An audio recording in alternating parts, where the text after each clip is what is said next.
Hi everyone and welcome back to my channel. My name is Aurelia. You are at Style and Lipstick. Today's video is going to be about the Pat McGrath Mothership Subversive La Vie en Rose eyeshadow palette. I'm just going to call it La Vie en Rose because that is too long a name. This particular eyeshadow palette is one that she recently released along with two others. I did do a review on the Bronze Ambition palette. I posted that right before this video, so if you're interested in watching that video, I will have it linked above. This is the second installment, I guess, in that review series. I didn't get the bronze, the platinum bronze, bronze platinum, or whatever it's called. It was cool toned, and I'm not big on cool tones, so I didn't get that one. But I did get two of the three that were recently released. So La Vie en Rose is the more colorful, bold eyeshadow palette that she's released in this grouping, and this is her, I guess, her spring summer release. Now I did go into a lot of detail on my Bronze Ambition review around what the packaging is like, but I will cover the high points with you. First of all, the packaging is made of cardboard. It is not like the original Mothership palettes that were in the big black, you know, plastic super heavy kind of eyeshadow palettes. This one is significantly smaller, of course, because it has only 6 eyeshadows. It is a really nicely constructed eyeshadow palette. It is made of cardboard, like I mentioned. Now, the one thing I didn't mention in my Bronze Ambition review is that this eyeshadow palette actually has got a plastic insert where the eyeshadow pans sit. That is the only part of the palette that I'm aware of, at any rate, that is plastic outside of the mirror. It's got, you know, custom artwork that she's commissioned for all of her outer packaging. It has the 6 eyeshadow pans. As you can see, it has a sizable mirror. You know, it's got the flap here that folds out, and it's got the magnet there, and then you've got the actual mirror on this big flap here, and then you also have an insert that has your eyeshadow names. It also has this like little rubber band closure right here. This is more decorative. It's not really needed to keep the eyeshadow palette closed. The magnet is pretty sizable on this flap right here, and so it does do a good job at keeping it shut. You don't have to worry about it kind of flapping open.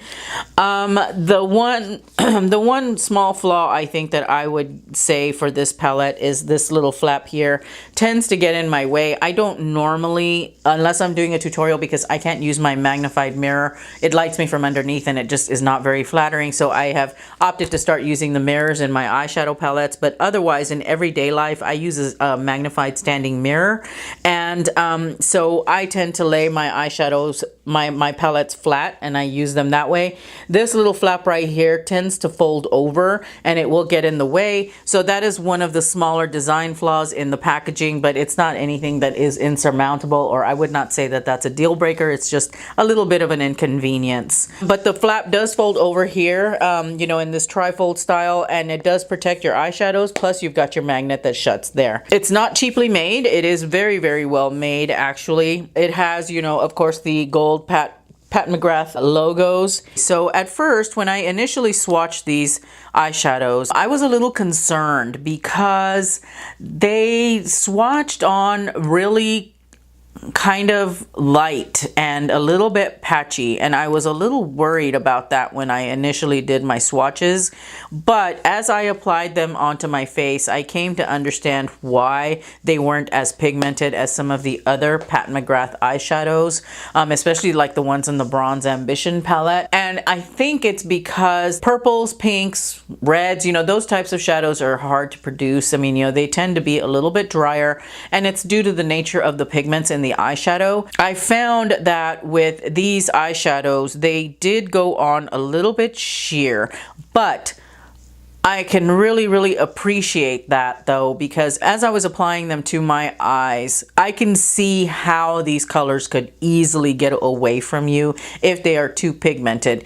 Instead, I think they made these a little bit more sheer so that you can kind of build them up to what you want, because they are very intense, and having that ability to kind of go light and then kind of work up to what you need is actually better than going in with full pigment, you know, at the start, because you're only going to end up becoming a hot mess really fast. With the actual application though, they applied beautifully. They went on very nicely. Even though the swatches may not look all that impressive, they are actually quite nice and they are very easy to work with. Let's get into the swatches. The first shadow that I'm going to swatch for you is called Pale Fire. The best way to describe it is a peach with a pink shift, and it is a pearl formula though, and so it's not super shimmery.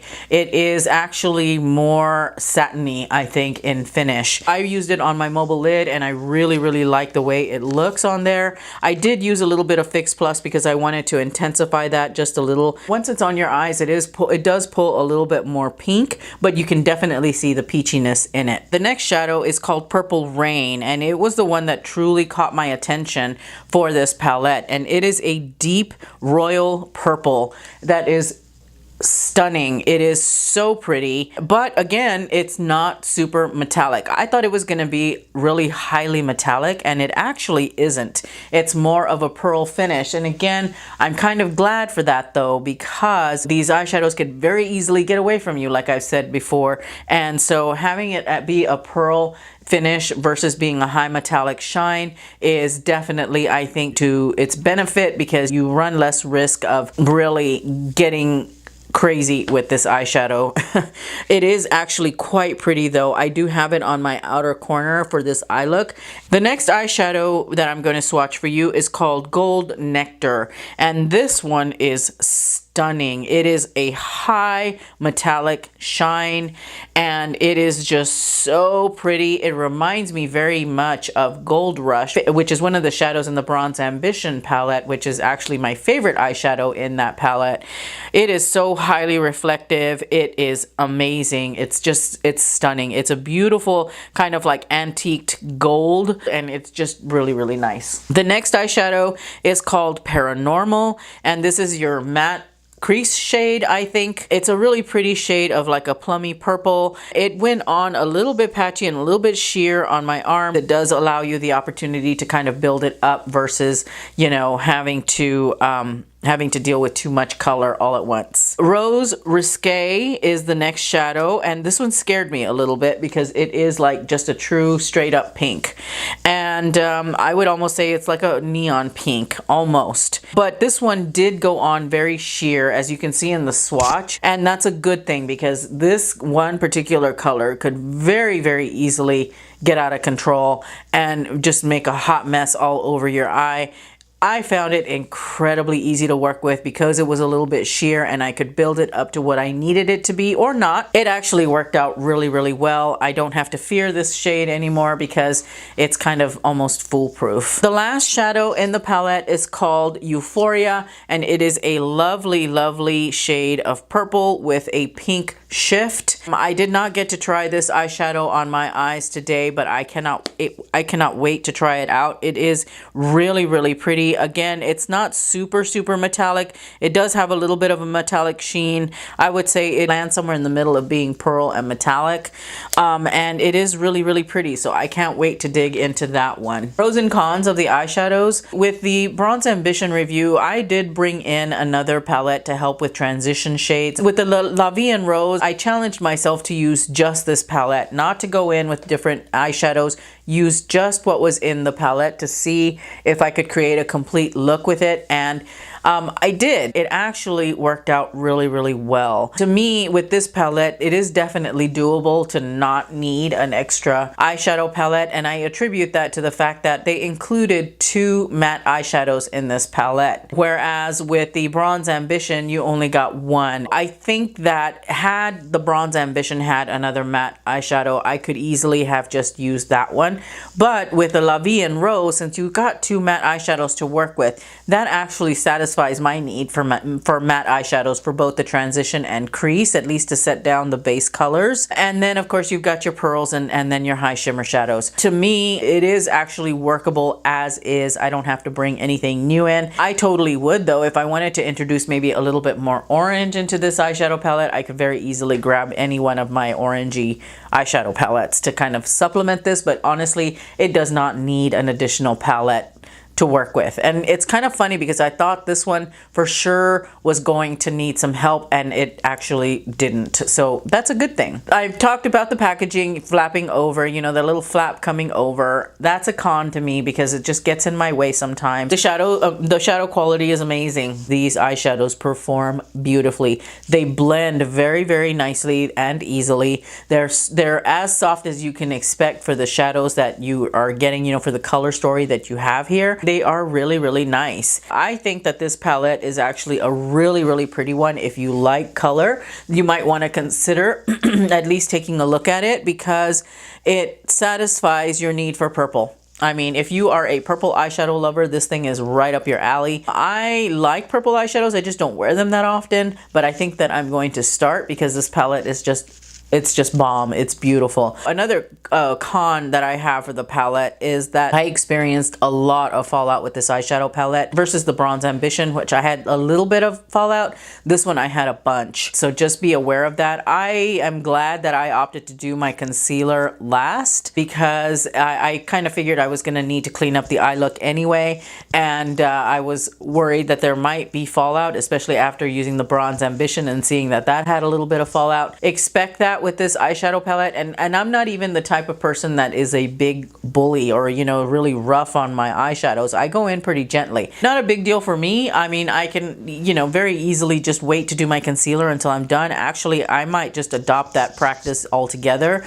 because it really does a great job at cleaning up your eye look and making it look really nice and lifted, which is sometimes what I have a problem with, that where my eye looks look a little messy and muddy, you know, on the outer corners. So using a concealer afterward is actually not a bad idea, especially with this palette, because you're going to get a really nice line and clean up any of the mess. Overall, I absolutely love this palette. I think that it is stunning. It is so pretty, and I can't wait to keep using it because it's got such beautiful shadows and they're outside of what I normally wear, and I'm excited about that. I really, really love that it has purple. I think that I could create a beautiful sunset eye with this eyeshadow palette. You know, I think that I could come up with some really nice things, and so I'm excited to keep trying it. So 2 thumbs up for me for the La Vie en Rose. I truly love it as much as I thought I was going to, despite being a little bit afraid of it. That does it for the review segment of this video. Next is a tutorial, so if you're interested in seeing how I came up with this look, then stay tuned. Alright, so I'm starting the look out using some of my Urban Decay Naked Skin Concealer. It's in medium light neutral, and I am just using that to kind of cancel out the darkness of my upper lids and using it as a primer. And then going in with my Morphe G8 brush and some of the NYX HD finishing powder in Banana. And then I'm going in with Rose Risque and using that in the transition with my Charlotte Tilbury blending brush. And you can see here just how sheer that shadow is, but I do go in and I build it up a little bit. And then I'm going in with Paranormal using my Luxie tapered blending brush. It's the Luxie 229, and adding some of that in the crease and also into the outer corner. And I do have to apologize for my voice. I'm sorry. I did catch that cold that was coming on, and so I might sound a little bit raspy and nasally. But anyway, I'm just applying a little bit of that shadow, slowly building it up little by little in the outer corner and in the crease. I am pulling that across into the crease. And then using my Charlotte Tilbury blending brush and just blending that out, and then going in with a Makeup Geek crease brush with Purple Rain and applying that to the outer corner only. And I'm applying it kind of in a slant because I want it to cover about the outer third of my eye. So I'm slowly building that shadow up in that area of the eyelid. And as you can see, I've got fallout. Alright, going in with Pale Fire and using my Royal & Langnickel shader brush and just applying that to the mobile lid, to the inner 2/3. And setting that shadow down and blending it just a little bit. and making sure I blend it with Purple Rain, and then doing a little bit more blending with a clean MAC 224 brush. And then going in again with some of Paranormal and reapplying that in the crease, as some of it got blended away when I added the Pale Fire shadow. And then blending it out again, adding a little bit of the Rose Risque. Next, I'm going to add a little bit of Fix Plus to my shader brush and going in with Pale Fire again. I wanted to intensify the pearliness of it, yeah, applying it wet. Then I'm brushing away a little bit of the fallout. And I'm going in with my liner. This is the Sephora, I think it's called a Little Black Liner. But I think it's dried out because it was pulling and tugging on my lid a lot, and I wasn't getting the color pigment or the payoff that I wanted to. I was having to work at it really hard. So I decided to switch out and went in with my Maybelline Curvitude liner pen and just kind of going over that line to darken it up and get rid of the skipping. Then I'm taking a very small detail brush from Sonia Kashuk, it's the number 105, and going in with Purple Rain, and I am adding that on top of the black eyeliner. I wanted to bring a little bit more of that purple shadow into the look, so I went ahead and decided to do that. And then cleaning up the mess with a Neutrogena makeup wipe.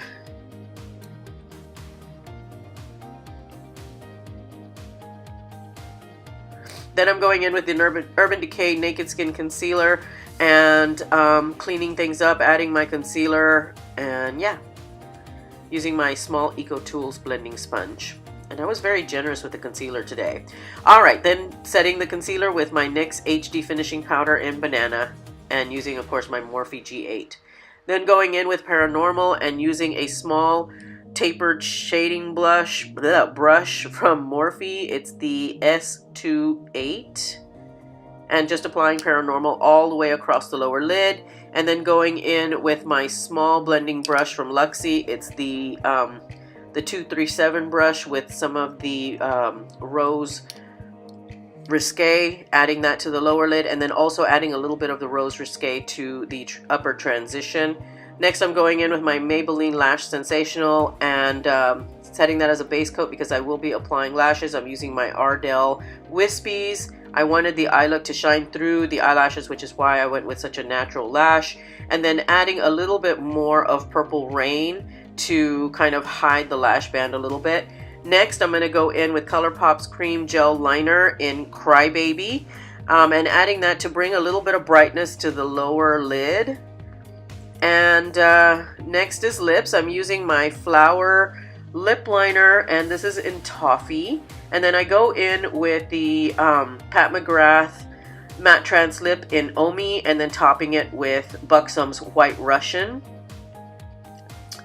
Next, I decide to go in with my CoverFX Shimmering Veil Eyeshadow in Amethyst. I got this in my BoxyCharm box last month. I thought it would be a great pop of highlight in the inner corner, and just dabbing that with my finger. And that is the finished look. I hope you enjoyed. Thank you.